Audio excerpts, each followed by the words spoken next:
Video में दिख रहा यह पेड़ सेब का पेड़ है। मुजफ्फरपुर में सेब, बिना बीज के नींबू, अंजीर और बेल के बौने पौधे जैसे नायाब खेती कर रहे अविनाश से खास बातचीत। नमस्कार, न्यूज़ 18 मुजफ्फरपुर से देख रहे हैं आप। मैं आपके साथ अभिषेक रंजन। न्यूज़ 18 आज मौजूद है मुजफ्फरपुर के ही रेवा रोड में पुखरैना के पास एक गांव में भटौलिया। यहाँ रहते हैं एक अविनाश कुमार। अविनाश कुमार के खेती और किसानी की चर्चा पूरे देश में है। दरअसल अविनाश कुमार अपने खेती किसानी के लिए मुख्यमंत्री नीतीश कुमार से लेकर राष्ट्रपति तक से मिल चुके हैं।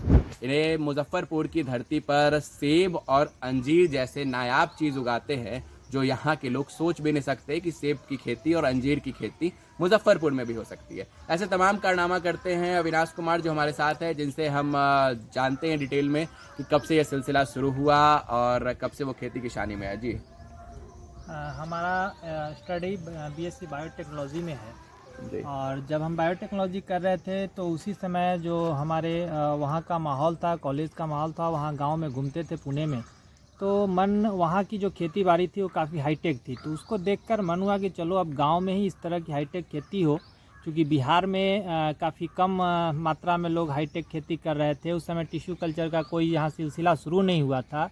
तो हमने सोचा कि कुछ हम बिहार के लिए करते हैं। तो जब हम वहाँ से आए तो 2012 में एक यहाँ पे अपनी संस्था स्थापित की है, मुजफ्फरपुर बॉटनिकल रिसर्च इंस्टीट्यूट के नाम से। और फिर वहाँ पे हमने नए नए तरीके से जो ऑफ सीजन वेजिटेबल्स हो या फिर नारंगी की खेती हो, अंजीर की खेती हो, सेब की खेती हो, हमने करना शुरू किया। क्या हमारा मकसद है कि किसानों को हम उन चीज़ों के बारे में बताएं जिससे उनको ज़्यादा से ज़्यादा लाभ हो सके और वे ज़्यादा से ज़्यादा आमदनी प्राप्त कर सके। खेती और किसानी के साथ साथ अविनाश जो है वो किसानों को सिखाते भी है कि आखिर खेती करते कैसे हैं। हम आपको दिखाते हैं, ये बगल में सेब का पेड़ है।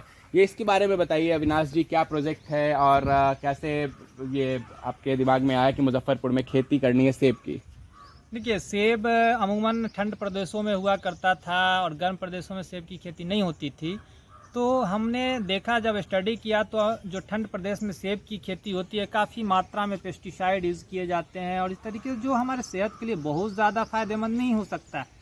तो हमने सोचा कि क्यों ना अपने यहाँ किया जाए और लोग खुद सामने उसको देखकर उसका उपयोग कर सके, जो ज़्यादा उनके लिए फ़ायदेमंद हो और एक आमदनी का भी जरिया बन सके। ये जो फूल अभी सेब में दिख रहा है, ये फल कब तक लगेगा? बस अगले 1 महीने के अंदर पूरे में फल आ जाएगा। फ्लावरिंग स्टेज इसका शुरू है। ये पौधा जो आप देख रहे हैं, ये 4 साल पहले का पौधा है और इसकी प्रजाति हरिमन 99 है।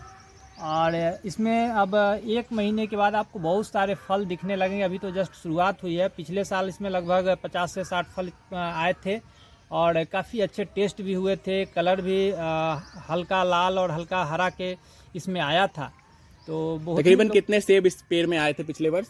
पिछले वर्ष 50 से 60 के आसपास 50 से 60 फल आए थे। जी। तो किसानी के साथ साथ स्मार्ट किसान बनना भी बेहद जरूरी है, ऐसा अविनाश के व्यक्तित्व से हमें पता चलता है। क्योंकि सिर्फ किसानी से और स्मार्ट किसानी से कितना अंतर आ सकते हैं?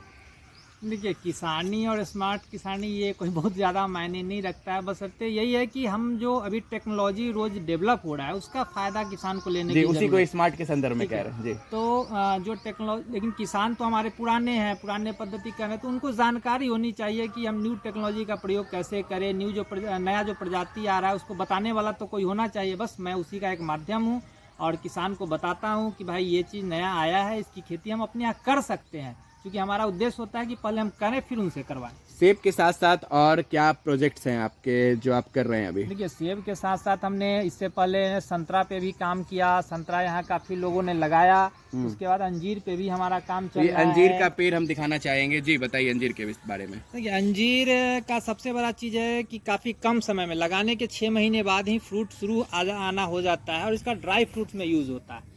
तो अब अपने मुजफ्फरपुर में इसका कॉन्ट्रैक्ट फार्मिंग भी डेवलप हो रहा है। तो उसी के लिए हमने इसको शुरुआत की जी, इसकी लोग देखे, किसान देखे, और जब इसमें रुचि लेने लगेंगे, और रुचि कुछ लोग ले रहे हैं, तो बड़े स्तर पर इसकी हम शुरुआत।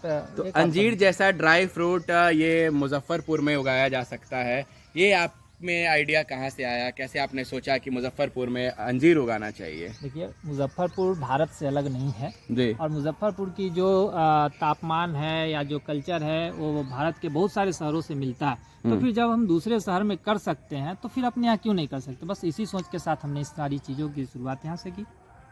इसी सारी सोच के साथ आपने इसकी शुरुआत की। आगे हम दिखाते हैं, ये इनका फार्म है, ये इनका खेती का बागान है जहाँ पे ये खेती करते हैं, तमाम चीज़ें हैं। बाहर इनका मछली का भी पॉन्ड है, मछली का पॉन्ड भी दिखाएंगे। क्या जो लोग आपसे जुड़ते हैं, वर्तमान समय में कितने किसान आपसे जुड़े हैं? देखिए, हमने तो 10,000 से ज़्यादा किसान यहाँ से जुड़े हुए हैं, जो बिहार के सभी जिलों से लगभग लोग यहाँ आते हैं, ऐसा नहीं। और रजिस्टर्ड हमारे यहाँ 500 से ऊपर किसान हैं जो रजिस्टर्ड है। हमारे यहाँ एक किसान फार्मर प्रोड्यूसर कंपनी भी है जिसके द्वारा किसानों को सहायता दिया जाता है कॉन्ट्रैक्ट फार्मिंग के रूप में। उनका फसल हुआ और हम लोग खरीदते हैं और उसको मार्केट में बेचते हैं, ताकि बीच में बिचौलिया नहीं है। तो किसानों की संख्या यहाँ काफ़ी है और हर वर्ष यहाँ हम उनके लिए एक मेले का भी आयोजन करते हैं ताकि उनको नई नई जानकारियाँ हम पूरे बिहार के किसानों को दे सकें। किसानी के खेती के साथ साथ आपका जो मछली के लिए, फिशरी के लिए क्या काम है? फिशरी के दिशा में आप क्या करते हैं?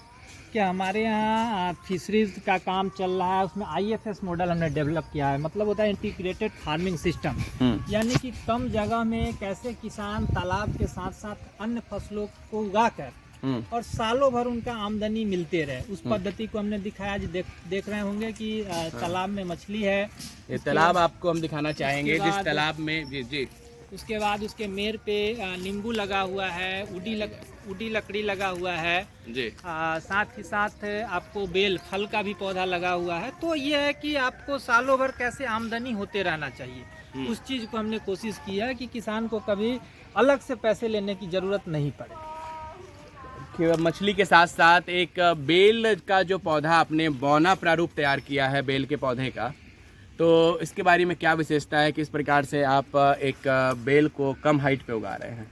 देखिए, पहले बेल की खेती बहुत ज़्यादा लोग किया करते थे और बहुत ही बड़ा होने के बाद उसमें फलन शुरू होता था बीच में, जिसके कारण लोगों ने करना शुरू कर दिया। बेल आप भी जानते हैं कि हमारे लिए शरीर के लिए कितने फायदेमंद है। तो हमने सामने आपको दिख रहा है बौना प्रजाति का ये बेल है, इसमें कांटा भी नहीं होता है। हमने इसको तैयार किया ग्राफ्टिंग तकनीक से और मात्र 2 से 2.5 साल में इसमें फल आना शुरू हो जाता है। इसमें बहुत ज़्यादा मेहनत की ज़रूरत नहीं है, बहुत ज़्यादा सिंचाई की ज़रूरत नहीं है।